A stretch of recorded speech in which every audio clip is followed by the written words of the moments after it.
Masechet Yoma Daf Samech He, nous commençons à la 19e ligne, Ve'od Amar Rabbi Yehuda. Quasiment au milieu de la page, Ve'od Amar Rabbi Yehuda, Nishpach Adam Yamut Amishtaler.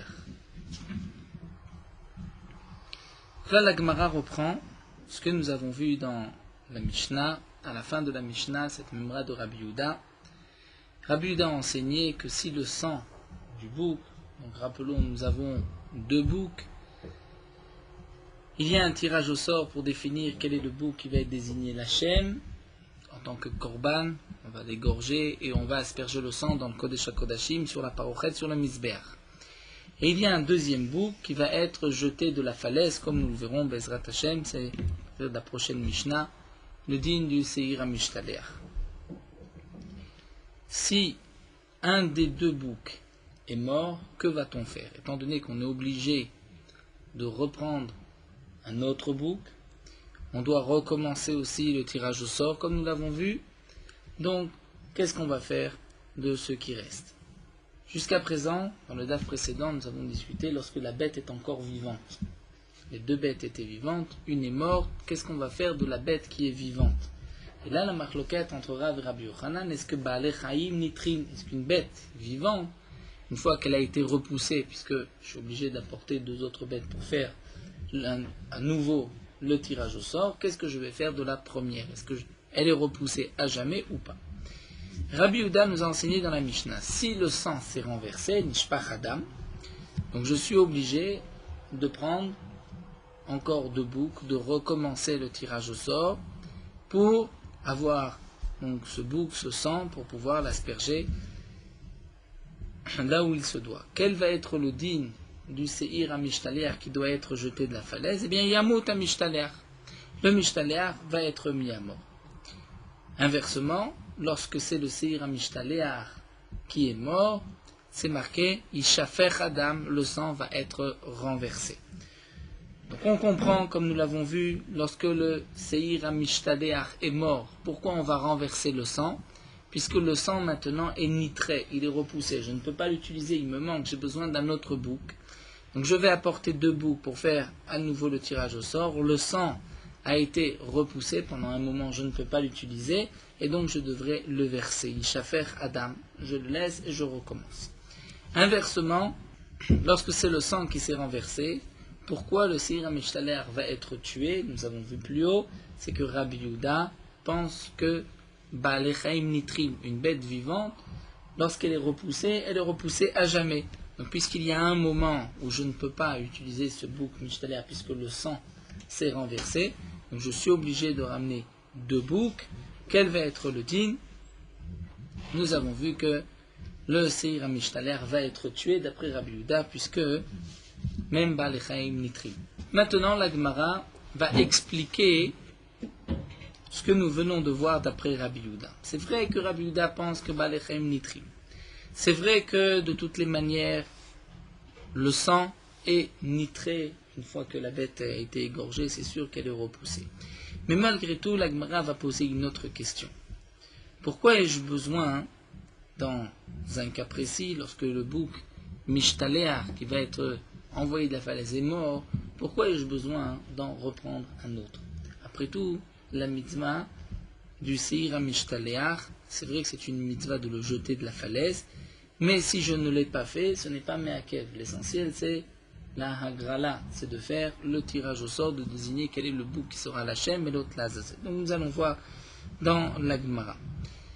Bishlamad dit la Gemara, encore le premier cas, je comprends, Nishpach Adam Yamut HaMishtaler, si le sang a été renversé, le bouc Mishtaler doit mourir, doit être tué, d'Akatelu Taved Mitzvate, parce que la mitzvah ne s'est pas encore faite.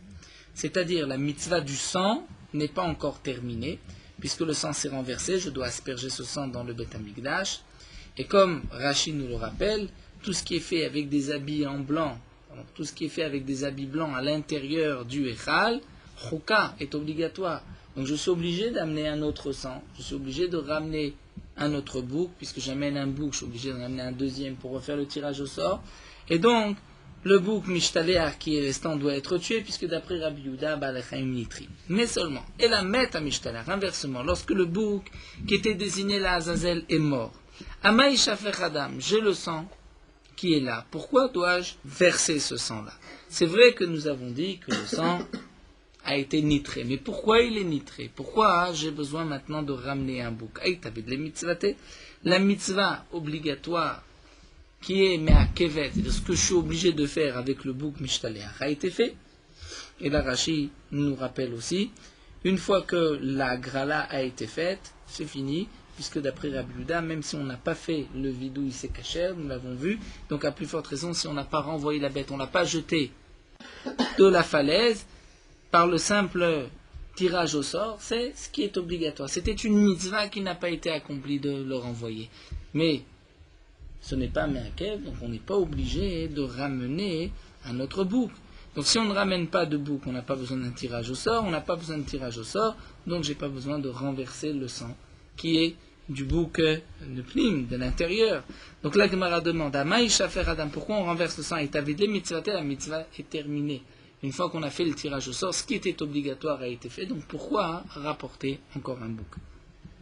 Amre de Rabbi Yannai, du Bet Midrash de Rabbi Yannai, on a dit, Amakra, le Pasuk a dit, et la Gemara nous rapporte le Pasuk que nous avons eu plusieurs fois, Yaom Atrai lifne Hashem lechaper alav, ce Pasuk a été dit à propos du séhir du bouc qui va être réservé à Azazel, c'est marqué, il doit être debout vivant devant Hachem lechaper pour sa kapara, c'est-à-dire il doit, nous explique la Gemara, Matai Yezakuk liotrai, jusqu'à quand il doit rester vivant, Achat Matan Damim Shal Chaveru, jusqu'au moment où on a terminé la kapara de l'autre bouc.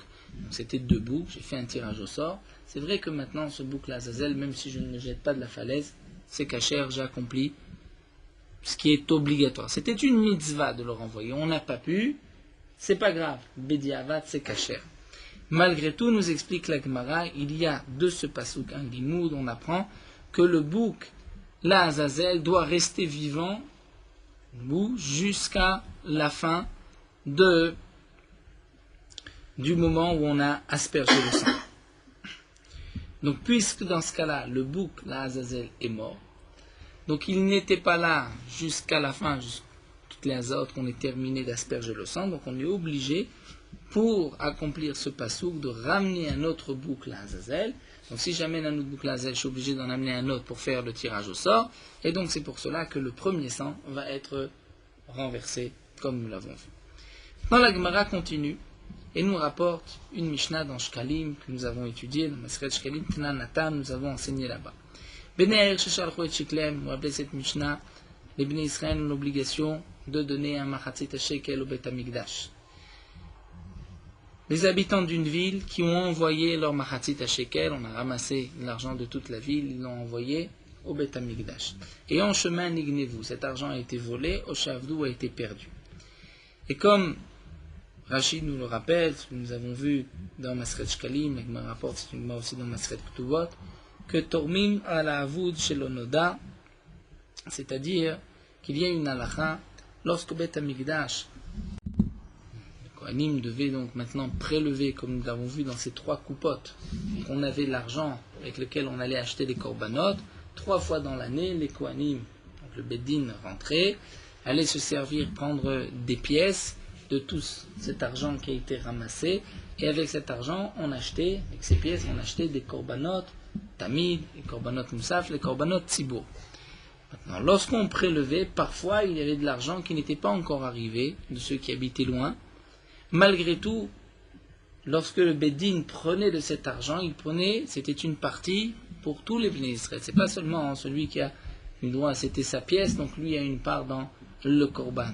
On a pris, c'est un prélèvement, mais en vérité c'est un prélèvement sur tout ce qui reste, et sur tout ce qui va aussi rentrer bientôt dans les caisses, et même sur tout ce qui a été volé, et tout ce qui a été perdu. Puisque le Ben Israël qui a payé, il voulait avoir une part au korban Tzibour, au korban, il a là aussi une part. Lorsque on prend une partie, on dit en vérité c'est pas la pièce de l'un, mais c'est une partie de tout celui qui a déjà donné son machasit shekel, et plus encore, il y a une Gemara qui dit que même ceux qui donneront par la suite machasit shekel, puisque tous les Bnei Israël ont l'obligation d'offrir un korban Tzibour, un korban tamid, donc ça doit venir de l'argent des Bnei Israël. Donc dans ce cas-là, où l'argent a été volé, donc tout dépend. Si on a déjà fait le prélèvement de la terouma, Donc qui est-ce qui a perdu ici cet argent? C'est le Ekdesh. Puisque les Béalim, c'est-à-dire les habitants de la ville qui ont payé, n'ont pas l'obligation de donner encore une fois de l'argent, puisque au moment où on a fait la terouma, le Beddin qui a pris aussi pour l'argent qui allait venir.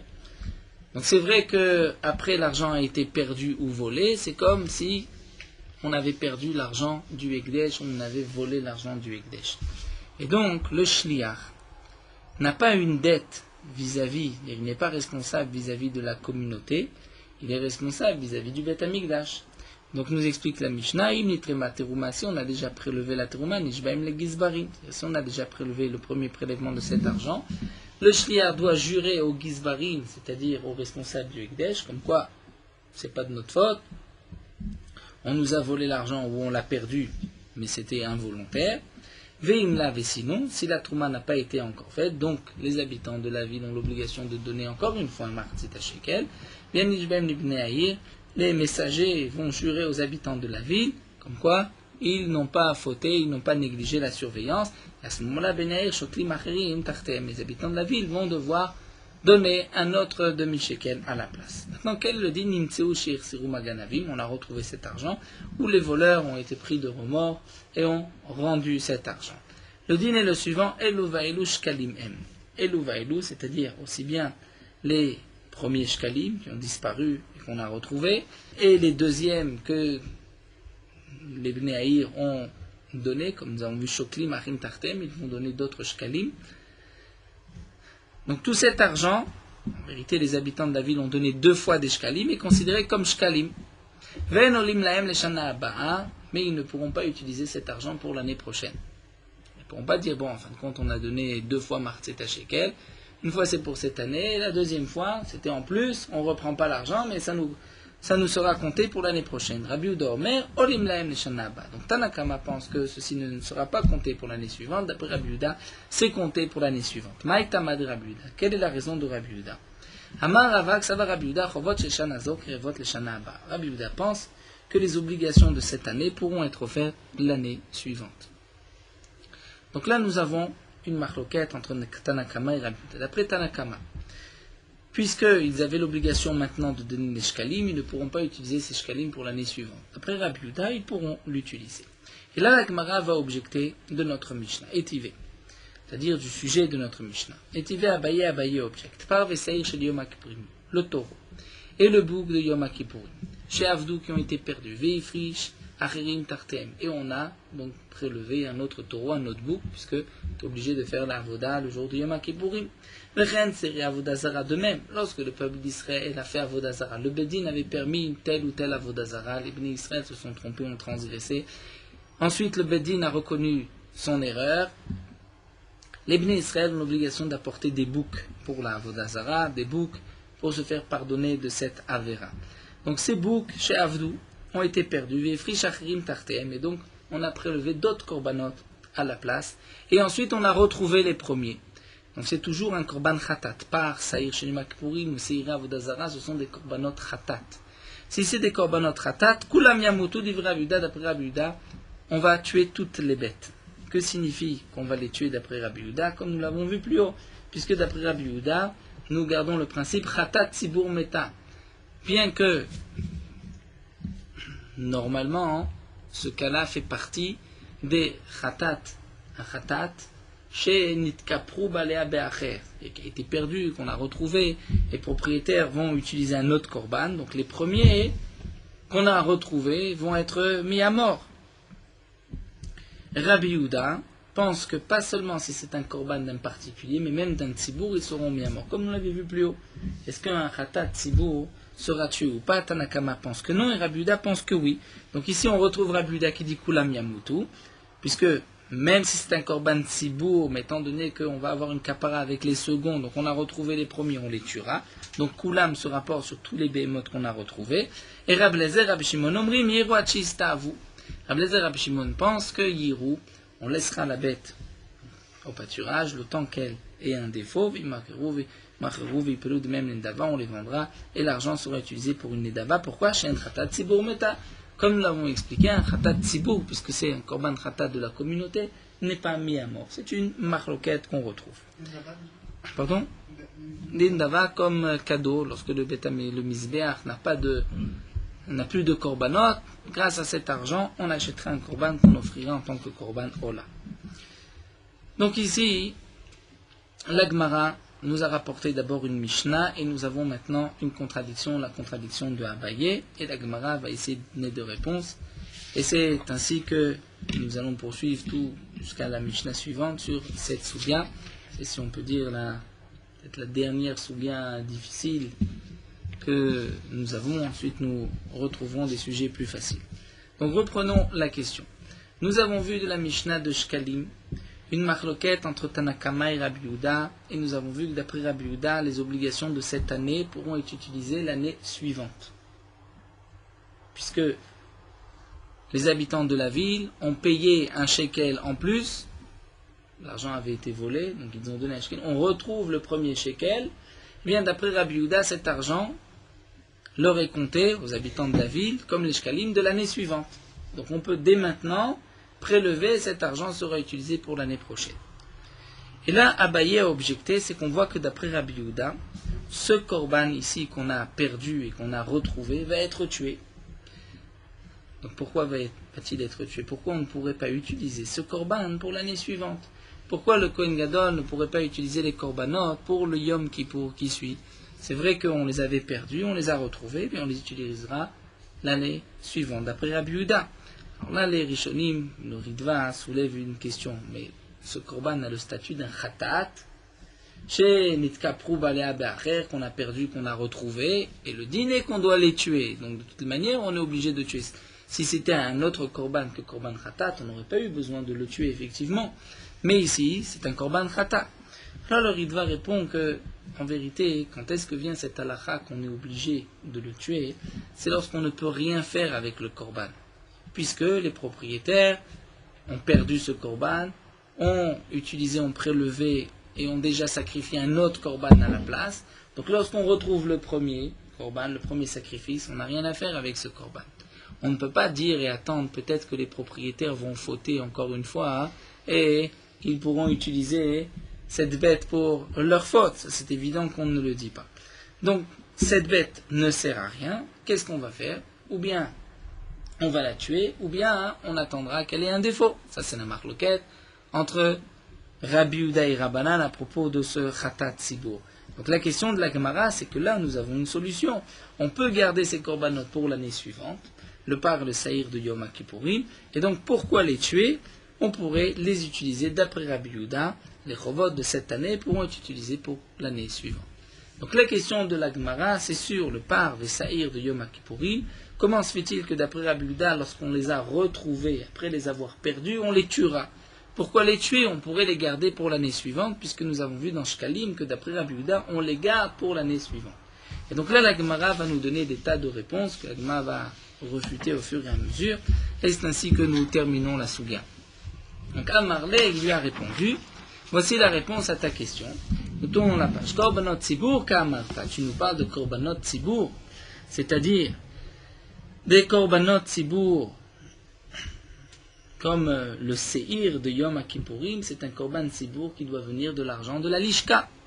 Et nous avons une règle, shane korbanot tzibour qui est des Rabbi Tavi. Que les korbanot tzibour, c'est différent. Puisque comme l'enseignait Rabbi Tavi à Rabbi Yoshia, d'Amar Rabbi Tavi à Rabbi Yoshia, Makra, la Torah nous enseigne, et la Gemara va nous rapporter que d'après Rabbi Yoshia, chaque année, c'est-à-dire lorsque vient le mois de Nissan, tous les korbanot qu'on va acheter à partir de ce mois-là doivent être achetés avec l'argent que les Bnei Israël ont donné cette année, et non pas l'argent que les Bnei Israël ont donné l'année dernière. Donc c'est vrai, répond la Gemara, que ce boug de Yom Kippourim, on aurait pu le garder pour l'année suivante. Mais on a une halakha, c'est que le boug de l'année suivante, on doit l'acheter avec l'argent que les Bnei Israël vont donner au mois de Hadar, qu'on va recevoir au mois de Nissan, au Beth Amikdash. Donc, on ne peut pas l'utiliser à cause de cette halakha, comme l'a enseigné Rabbi Tavi à Rabbi Yoshia, puisque à Makra, la Torah dit Zot Olat Chodesh Bechodsho. Le pasuk c'est marqué voici le korban Ola, Chodesh, le mois Bechodsho en son mois. Les Chodshe Hashana. C'est-à-dire, Chodesh Bechodsho, les Chodshe Hashana. Qu'est-ce que cela signifie? Amra Torah, la Torah veut dire Chadesh. va veli korban mitruma chadasha. Chadesh, c'est-à-dire, tu dois maintenant apporter, tu dois renouveler les korbanot et achète un korban de la nouvelle terouma, du nouveau prélèvement de ce que les Bnei Israël ont donné cette année. Donc, c'est vrai, théoriquement, nous dit la Gemara, on aurait pu garder ce bouc pour Yom Kippourim prochain, mais on a un autre problème, c'est que le bouc de l'année prochaine, on est obligé de l'acheter avec l'argent de l'année prochaine. Donc on ne peut pas garder ce korban pour l'année suivante, donc on est obligé, d'après Rabbi Yehuda, de le tuer, puisqu'il est appelé Khatat Tzibur, Khatat Hametot. N'oublions pas, nous parlons d'un korban, d'un séhir que nous avons acheté de l'argent de cette année. On l'a perdu ce séhir. On a été ensuite prélevé, acheter un autre korban, un autre bouc. On l'a sacrifié et on retrouve le premier. Le premier est déjà un korban, est déjà un korban khatat. Qu'est-ce qu'on va en faire? C'est marqué, on doit le tuer. L'Agma demande pourquoi le tuer. On pourrait le garder pour l'année suivante. L'Agma dit non, l'année suivante, je suis obligé d'acheter un korban avec l'argent qui arrivera cette année. Entre eux, c'est de Yom Kippourim, donc je ne peux pas utiliser ce korban. Je ne peux pas vendre un korban qui n'a pas de défaut.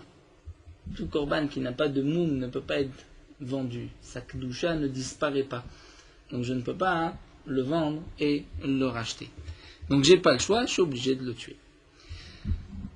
La Gemara dit, mais tout ceci est valable pour le bouc. Pourquoi? Puisque le bouc vient de l'argent de la communauté. Et donc, ceci doit provenir de l'argent que les Bnei Israël vont donner au mois de Nissan, entre les deux Kippour. Mais pour le taureau c'est l'argent du Kohen Gadol. Donc là, le Kohen Gadol, il n'a pas besoin de l'acheter l'année suivante avec l'argent qu'il va gagner pendant cette année.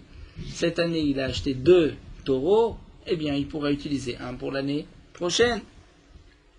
Donc, Atinarsir demande la Gemara, ceci est valable pour le bouc, mais le taureau, c'est-à-dire, dans notre cas de la Mishnah, lorsque le Kohen Gadol a désigné un taureau, il l'a perdu, il en a pris un autre, il a retrouvé le premier, Rabbi Yehuda nous dit ce taureau va être tué. La Gemara pose la question, pourquoi le tuer? Garde-le pour l'année prochaine. Donc là nous dit la Gemara, tu n'as pas de réponse que l'année prochaine il doit l'acheter avec l'argent de la Trouma Chadasha, puisque ça c'est le Kohen Gadol qui achète le taureau. Maïkalemima. Alors la Gemara répond, c'est vrai, mais Gzera paratou seir, on a fait une Gzera, le taureau à cause du seir. La Gemara dit, ah bon, et Mishum Gzera Yamutu, parce qu'une Gzera tu vas le tuer, une Gzera des Rabbanan, de peur que tu te trompes, tu vas le tuer. Veo, de plus, à des Rabbi Tavi, à Marabi Yosha, Goufa Mitzvahi. De plus, ce que nous venons de dire au nom de Rabbi Tavi, au nom de Rabbi Yosha, nous avons expliqué pour le bouc qu'on doit l'acheter du nouvel arrivage, des nouveaux shkalim, ça c'est une mitzvah, mais Bediavat, c'est pas grave. Damar Rabbi Yehuda Mar Shmuel, Korbanot Tzibur Abayim Bechad Benisan, mitzvah lavim min hachadash, puisque Rabbi Yehuda dit au nom de Shmuel, les nouveaux korbanot qui viennent Bechad Benisan, à partir du premier Nissan, c'est une mitzvah d'amener ces korbanot de l'argent qui a été récemment apporté au Beth Amikdash. Oui, mais Viminayashan, mais si on a apporté de l'argent qui avait été déjà de l'année dernière donné au Beth Amikdash, Yatsa, on est Yotse, Bediavad la Shechisser mitzvah, mais on a accompli, il nous manque une mitzvah. Mais le korban est kasher. Donc si c'est ainsi, on remet en question même le bouc. Comment se fait-il que ce bouc, on ne peut pas le garder? Donc reprenons la réponse de la Gemara. Nous avons vu dans la Mishnah que les shkalim, d'après Rabbi Yehuda, on pourra les réutiliser pour l'année suivante. Et nous voyons que le taureau et le bouc qu'on a perdu et qu'on a retrouvé, on n'en a plus besoin, puisqu'entre-temps, on a pris un autre taureau, un autre bouc. Rabbi Yehuda dit, on doit tuer ce bouc et ce taureau. La Gemara s'étonne, pourquoi le tuer? On pourrait le garder pour l'année prochaine. La Gemara répond, impossible, étant donné qu'on est obligé d'acheter les korbanot de la nouvelle, des nouveaux shkalim de cette année. La Gemara dit, ceci est valable pour le seir, pas pour le par, et même pour le seir, c'est qu'une mitzvah lechatrila, mais bediavad, c'est caché. Donc la Gemara va chercher une autre réponse.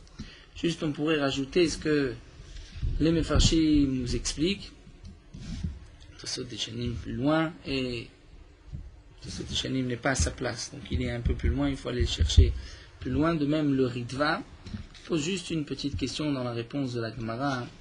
La Gemara avait dit qu'on est obligé d'acheter ces korbanot avec les nouveaux shkalim. Alors comment se fait-il que les shkalim là, on peut garder les shkalim qu'on a payés Les shkalim qu'on avait prélevés l'année dernière, comment va-t-on les garder pour l'année suivante? Mais on ne pourra pas acheter des corbanotes avec ces shkalim, ce n'est pas le nouvel arrivage.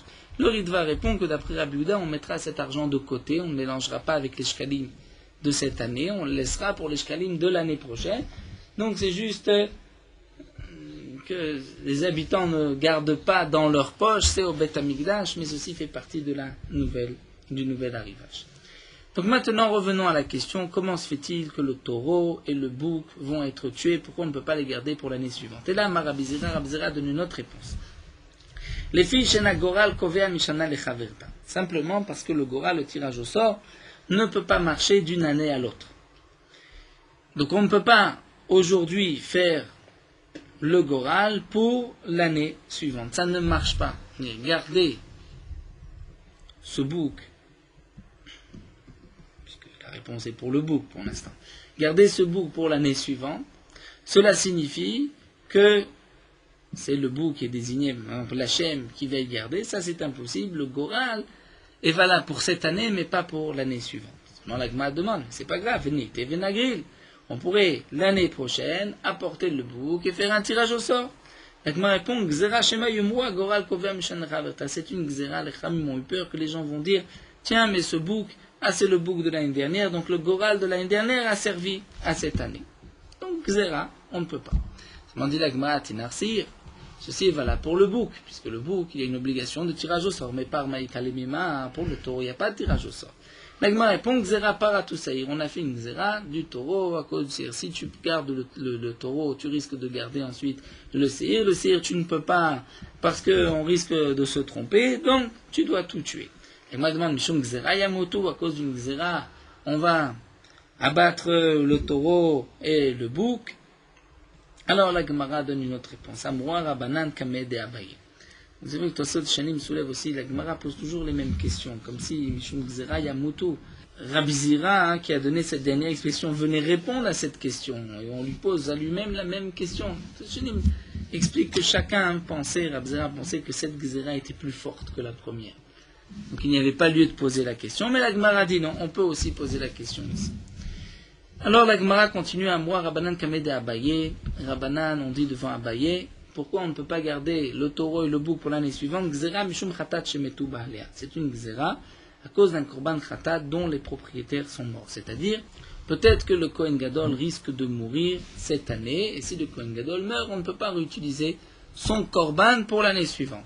Ceci est valable pour le taureau, puisque le taureau c'est le korban du Kohen Gadol, Atinar par. C'est Irmaïka Lemimar, mais pour le bouc, qu'est-ce qu'on va répondre? Il m'a répondu Gzera Sira tout part. On a fait une Gzera, le bouc, à cause du par. Si tu permets le bouc, tu risqueras de permettre aussi le par, et le par, peut-être que le Kohen Gadol va mourir, on ne pourra pas le réutiliser.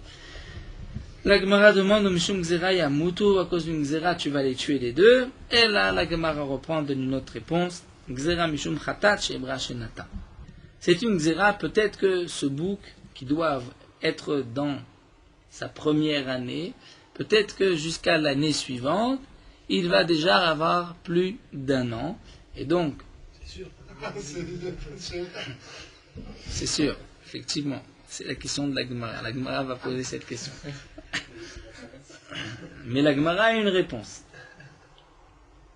La Gemara a une réponse. C'est pas sûr. Nous allons voir. Donc la Gemara nous dit Gzera mishum chatat shivra shenata. Une Gzera, que peut-être ce séhir qui doit avoir moins d'un an a déjà passé son année l'année suivante, et donc il est pas sourd, on ne pourra pas l'utiliser, c'est pour cela qu'on doit l'abattre et le tuer. La Gemara dit Gzera, c'est juste une Gzera de peur que peut-être jusqu'à Kippour prochain, il va avoir plus d'un an. Higufa chatat shivra shenata. C'est sûr qu'après un an, jusqu'au Yom Kippour suivant, il a déjà plus d'un an. La Gemara répond à l'okasha, ce n'est pas une question. Pourquoi? Kerebi comme Rebi. C'est-à-dire, comment on compte un an? Bien, d'après Rebi, on compte un an 365 jours. C'est-à-dire, on compte l'année solaire.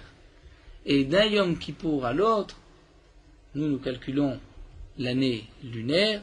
On garde aussi l'année solaire pour ajouter tous les 3 ans un mois en plus. Mais d'une année à l'autre, une année, c'est de 354 jours. Donc l'année lunaire est de 354 jours. Une bête, comme nous l'avons vu, ne peut être sacrifier qu'après 8 jours. Donc prenons le cas où la première année, la bête, c'est-à-dire le bouc que le Kohen Gadol avait désigné, était le jour du Yom Kippourim à son 8e jour. Et que d'un Yom Kippour à l'autre, il y a seulement 354 jours. Lorsqu'on rajoute 354 et 8 jours, donc on se retrouve à 362 jours. 362 jours, donc nous avons encore 2 jours jusqu'à Yom Kippourim. En vérité, Yom Kippourim, c'est une année après, donc c'est le 363e jour. Et si on va dire qu'on a désigné ce bouc déjà la veille, donc on arrive au 364e jour, donc on est juste avant un an. C'est possible qu'il ait moins d'un an, mais parfois il peut avoir aussi plus d'un an. Et donc même dans le cas où il a moins d'un an, on a fait une gzera. Donc ça, nous allons voir à travers les paroles de Rébi. Comme a dit Rébi, Tetania Shanat Mima, une année, à propos des Baté Arichoma, nous rappelle Rashi, ce qui est marqué dans le Passouk, si un homme a une maison, qui est une maison dans une ville entourée d'une muraille et qu'il l'a vendue, le din est le suivant. Il a le droit de racheter cette maison la première année. S'il ne rachète pas la maison la première année, à la fin de cette année, cette maison appartient à celui qui l'a acheté, et au Yovel, la maison ira au Kohanim. Et le propriétaire initial a perdu à jamais cette maison. Bien que, à l'époque, on récupérait les terrains au moment du Yovel tous les 49 ans. Donc là, le Passouk nous dit, si pendant un an tu ne l'as pas racheté, Chalutlo, cette maison appartient maintenant à celui qui l'a acheté et tu ne pourras pas la racheter. C'est quoi un an? Detania, Shanat, Mima, une année pleine, entière, c'est marqué dans la Torah, c'est-à-dire, nous dit Rabbi, Moné Shlosh Meod Vishim Chamisha Yom, il va compter 365 jours, Kiminyan Emot Achama, comme les jours de l'année solaire, d'Ivri Rabbi sont les paroles de Rabbi. Chachamim Omri, Moné Shnem Asa Chodesh Miyom Liyom. D'après les Chachamim, on compte 12 mois, jour pour jour. Si c'est une année qui n'est pas embolismique, qui n'a pas un mois en plus, Veim Nitabra, Nitabra le Mocher. S'il y a un mois en plus, eh bien, c'est le vendeur qui a gagné un 13e mois. Et donc on voit que d'après les Chachamim, on compte 12 mois. D'après Rébi, on compte 365 jours. Et donc d'après Rébi, on peut avoir le compte que d'un Yom Kippour à l'autre, la bête n'a peut-être pas dépassé son année. La Gemara continue et nous dit, mais ceci est valable à Tinar Seir. Donc on continue d'Afsan Mervav, Mezrat Shem jusqu'à la Mishnah. Atinar Seir, nous dit la Gemara, tu as répondu concernant le Seir, le bouc, mais par Maïkale Mimar. Mais pour le taureau, tu n'as rien répondu. Quelle est la différence entre le Seir, le bouc et le par? C'est simple, c'est que le Seir doit avoir moins d'un an. Le par définition, on ne peut pas traduire le par un bœuf, puisque le bœuf est castré, donc il n'est pas soul pour il est mesouras, il n'est pas soul pour le misbéar. La véritable traduction d'un par, c'est un taureau qui a plus de 3 ans, ben chalosh. Ça c'est le par. Le shor, comme dit la Gemara, shor ben yomo karu shor. Dès que le veau naît, il est appelé aussi shor. Donc un shor, c'est toute sa vie, et le par, c'est à partir de 3 ans. Plutôt, le shor, c'est dès sa naissance, et le par, c'est à partir de 3 ans. Donc le par doit avoir, nous dit la Gemara, 3 ans. Il doit être ben chalosh. Donc Maïkale Mimar, qu'est-ce qu'on va répondre? Pourquoi on est obligé de le tuer l'année prochaine? Même s'il a 4 ou 5 ans, on peut garder ce taureau. La Gemara répond, Gzera paratoussaï. On revient à cette Gzera. On t'a interdit de garder le taureau, de peur que tu gardes le bouc. Et comme nous l'avons vu, le bouc, on ne peut pas le garder, de peur que c'est un bouc dont l'année va passer. Mishum Gzera Yamo, demande la Gemara, à cause d'une Gzera, tu vas tuer le taureau. De plus, Khatat Shivra Shinata Lerayaz, là nous avons une règle, comme l'enseigne Resh Lakish, qu'un korban Khatat dont l'année est passée, on ne doit pas tuer cette bête, mais on doit l'envoyer jusqu'au moment où cette bête va recevoir un défaut, un moum, et ensuite on pourra la vendre et acheter avec cela l'indava, un korban nedava. Damar Resh Lakish, comme Resh Lakish a dit, Khatat Shivra Shinata, Ruimota Kilo Medet Betakvarot. C'est-à-dire, Un korban khatat dont l'année est passée, et normalement un korban khatat c'est dans la première année, eh bien on regarde la bête comme si elle est dans un cimetière, c'est-à-dire on ne la touche pas, les kohanim ne vont pas la chercher, on ne pourront pas la sacrifier, verroa, et on attend que la bête ait un défaut. Donc nous revenons à notre question initiale. Comment se fait-il que d'après Rabbi Yehuda, le taureau et le bouc du Kohen Gadol qu'on a perdu et retrouvé, pourquoi on doit les tuer? Pourquoi on ne pourrait pas les garder pour l'année suivante? Et là, Rava donne notre réponse, Gzera Mishum Takala. Le problème, c'est que si on garde pendant cette année ces deux korbanot, on risque, Takala, de les utiliser, on risque de les sacrifier, alors qu'on doit les garder pour Yom Kippourim.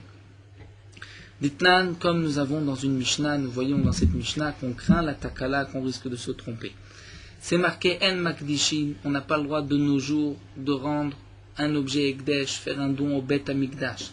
Ven Marichim, ni de donner la valeur d'un homme au Bet Amikdash. Ven Machrimim, ni de faire un don sous forme de Cherem au Bet Amikdash, Bismanazé de nos jours, puisqu'il n'y a pas de Bet Amikdash. Vim Ikdish Ve'erichim, dans le cas où un homme a fait sous une de ces formules un don au Bet Amikdash, Behema, c'est une bête tiaker, on va la laisser mourir, nous verrons comment. Perot, des fruits, kesoud, vekelim, des habits ou des ustensiles irkevu, on les laisse pourrir. Maot, de l'argent, vekelim matechot, des habits vekelim matechot et des ustensiles en métal, yolichana, les yamamelach, on va les jeter à la mer morte, le profit, la valeur à la mer morte, on ne pourra pas les utiliser de nos jours. Donc on voit que de nos jours, il ne faut pas rendre une bête Ekdesh. Et que signifie Ikur, Vezé ou Ikur? Comment on va tuer une bête aujourd'hui? Un homme a sanctifié sa bête pour le Bet Amikdash, on ne peut pas l'offrir au Bet Amikdash, il ne va pas attendre jusqu'à la construction du Bet Amikdash, mais Noël Delet Lefanea, il va fermer la porte devant la bête, Vimeta Melea, elle va mourir d'elle-même, mourir de faim. Donc ici, nous explique la Gemara, nous voyons, on craint la takala, on ne peut pas laisser de nos jours chose appartenant au Bet Amikdash, puisqu'on risque de l'utiliser et donc de profaner d'être Moël Ba'ekdesh. Donc de même, on dira, le taureau et le bouc ne peuvent pas être gardés jusqu'à l'année prochaine à cause de la takala, on risque de trébucher. Qu'est-ce qu'on risque de faire, demande Agma? Takala d'emaï. I takala d'Akrava. Si tu risques de prendre cette bête et de la sacrifier, alors afilo kol rayot name. Jusqu'à présent, nous avons vu des tas de cas où on prend la bête et on la laisse, on la met de côté, jusqu'au moment où la bête va avoir un défaut. On n'a jamais dit, mais attention, peut-être qu'entre-temps, on risque de la prendre et de la sacrifier. I takala de gizava avoda. Si la takala, c'est que peut-être gizava avoda, c'est-à-dire tu risques d'utiliser la laine de la bête vavoda ou de te servir du taureau pour travailler avec. Alors là aussi, a fait le kol rayot name, toute bête aussi que tu envoies au pâturage. En attendant un mot, on devrait dire la même chose. Alors la Gemara répond, le olam takala de akrava. En vérité ici, pourquoi le taureau ou le bouc, on doit les tuer? C'est parce qu'on craint que tu vas peut-être pendant cette année les sacrifier. Seulement, hanar de l'avena akrava ninu. Tout ce que nous avons vu jusqu'à présent, où on dit la bête, on va la laisser de côté jusqu'au moment où elle va avoir un défaut, et ensuite on la vendra. Tu sais que de toutes les manières, cette bête, tu ne vas pas la sacrifier. Donc, puisque tu sais que tu ne vas pas la sacrifier, l'otarid béou, tu n'es pas préoccupé par cette bête, et donc tu ne vas pas arriver un jour ou l'autre à l'égorger en tant que korban. Mais har de batakravaï. Mais là, c'est quelque chose d'assez particulier, c'est que ce bouc ou ce taureau, étant donné que tu sais que c'est un korban, tu les gardes pour l'année prochaine. Tu risques dans l'année d'oublier taridba et tu risques ensuite de les sacrifier avant Yom Kippouri. Et donc pour éviter cela, on dit il faut les tuer. Donc la Gemara répond qu'effectivement, théoriquement, on aurait très bien pu les garder jusqu'à l'année suivante. Le bouc, bien sûr, dans un cas où il ne va pas passer, il ne va pas avoir plus d'un an. Mais malgré tout, on va les tuer parce qu'on risque de les sacrifier entre-temps, tellement qu'on est préoccupé de ces korbanot, de les garder jusqu'à l'année suivante. Et la Gemara termine en nous disant Vetakala atzma tanaï. Le principe même, est-ce qu'on est chochesh, une takala, qu'on risque de trébucher, de se tromper, c'est une marloquette tanaïm, des tanya comme nous avons une braïta. Tanya chada, une première braïta qui nous dit Pesach shelo karev barishot. Un korban Pesach, un homme a désigné, prélevé son mouton, son agneau, et il n'a pas sacrifié cette bête au moment du premier Pesach, Pesach Rishon, ikarev basheni. Eh bien, il pourra le sacrifier au moment de Pesach Sheni, il vendra ce korban à un homme impur qui doit lui sacrifier le Pesach Sheni. Maintenant, Besheni, dans le cas où son korban Pesach, il n'a pas pu le sacrifier même au moment de Pesach Sheni, Karav le Shana Abba, il pourra le garder pour l'année suivante. comment le garder pour l'année suivante, puisque le Korban Pessah doit être dans l'année, on retrouve le calcul des 365 jours. Metania et nous avons une autre braïta qui nous dit Loïkrav, si tu ne l'as pas sacrifié cette année, tu ne le gardes pas jusqu'à l'année suivante. Pourquoi? Quelle est la marloquette? Maïlav. N'est-ce pas, nous dit la Gemara, que leur marloquette betakala plié, c'est est-ce qu'on craint, est-ce qu'on risque de trébucher cette année et de le sacrifier ou pas? Donc c'est une marloquette Tanaïm, l'un dit que oui, l'autre dit que non, l'un dit on peut le garder pour l'année prochaine, l'autre dit on ne le garde pas. La Gemara dit on peut expliquer la braïta dit les marloquettes différemment, de dire que tout le monde est d'accord qu'on n'est pas rochèche, qu'on risque pendant l'année de les sacrifier, mais ici à l'octa des Rebi et Rabbanan kamiflig. Leur marloquette, c'est Rebi et Rabbanan, c'est-à-dire la marloquette, c'est exactement ce que nous avons vu plus haut. Est-ce qu'on compte un an de 365 jours ou de l'année lunaire, comme nous disent les Chachamim? Velo kasha, et donc il n'y a pas de marloquette ha Rebi et Rabbanan. Une braïta c'est Rebi et l'autre c'est Rabbanan. C'est-à-dire d'après Rebi, on peut le garder pour l'année prochaine, puisque dans le cas où on avait prélevé cet agneau dès sa naissance, après 8 jours, donc jusqu'à l'année suivante, jusqu'au Pessar de l'année prochaine, il peut y avoir moins de 365 jours, donc on peut le garder. Et la braïta qui nous dit on ne peut pas le garder, c'est après les Chachamim, puisqu'après un an, c'est fini, la bête a déjà plus d'un an.